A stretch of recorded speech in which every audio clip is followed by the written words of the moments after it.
This week, Coles and Woolies have agreed to front a Senate inquiry into price gouging after both chains announced billion-dollar profits during the cost of living crisis. So the supermarket bosses are going to get lectured by senators. You know you've messed up big time when politicians are accusing you of being greedy and selfish. It's all getting so bad that Channel 10 are actually thinking about reviving Supermarket Sweep, but this time they're going to call it Who Wants to Be a Millionaire? In Victoria, police say neo-Nazi marches should be banned after men in balaclavas marched through Ballarat chanting Australia is for the white man. And these guys are obviously definitely all white men. Actually, that's what the balaclavas are for. It's not for anonymity. They're all just so pasty they have to be sun smart. Overseas now, and North Korean leader Kim Jong Un has teared up while giving a speech calling on women to do their patriotic duty and have more babies to halt the country's declining birth rate.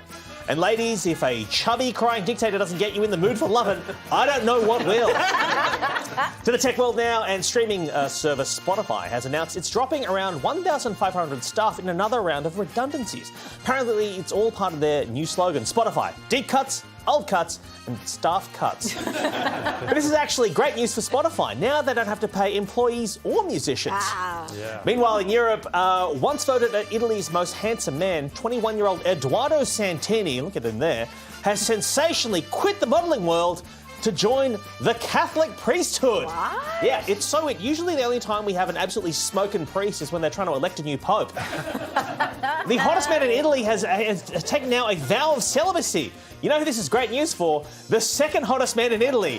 He's booked out. And from abs to apps, Tinder has unveiled the year in swipe.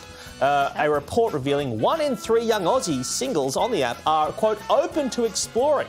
But open to exploring is such a vague term. It could mean anything from I want to go travelling to I'm here to cheat on my wife with as many of you as possible. But if you are joining Tinder to hook up with Italy's hottest priest, I have some terrible news for you. That was...